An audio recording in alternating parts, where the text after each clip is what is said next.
Well, it was a beautiful day outside today. Still going to be a beautiful evening out there. Not too bad temperature-wise as well. We stayed at 79 in Eugene. That is 2 degrees below average for this time of year. But a lot of sunshine out there once we broke through that fog early this morning. 79 was also the high in Corvallis. Bend, you topped out at 68 degrees. Roseburg, 82 degrees. Even out along the coast, North Bend, Coos Bay, you got up to 72.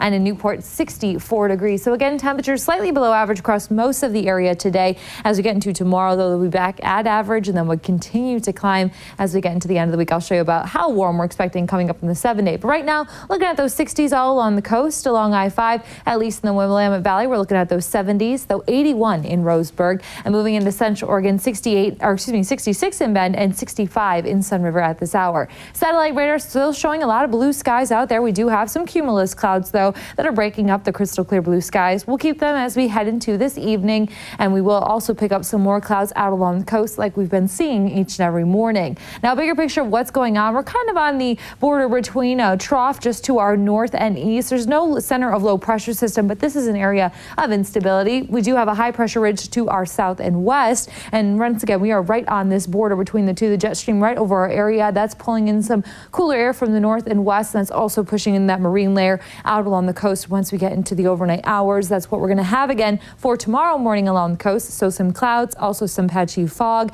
but by the afternoon expect more sunshine. Temperatures back into those mid to upper 60s for those of you along the coast. For those in the Umpqua Basin, expect temperatures a bit warmer. We're going to get back into those mid 80s. A lot of sunshine expected tomorrow.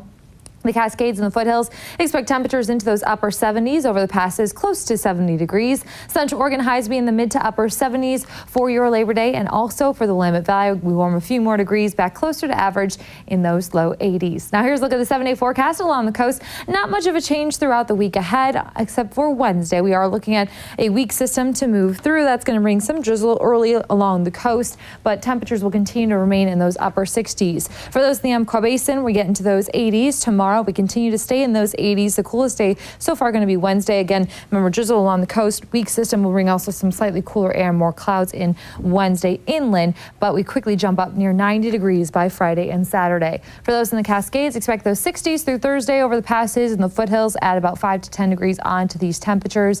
And for the Willamette Valley, we are looking at those 80s. A lot of sunshine for the Labor Day on Monday. Then as we get into Tuesday and Wednesday, slightly cooling off with a few more clouds, possibly a sprinkle very early in the day on Wednesday. And I know a lot of kids are heading back to school on Wednesday, Jessica. So like I said earlier, I guess the Mother Nature is joining in the tears that might happen for the first day of school. I know. Well, I'm sure it's nice to be in the classroom, not deal with the 90s or anything like that. Kind of nice to have a break from that. That's true. We had a lot of them, I guess, past couple of weeks. But yeah, they're kind of slowly going away. All right. Thanks, Marissa.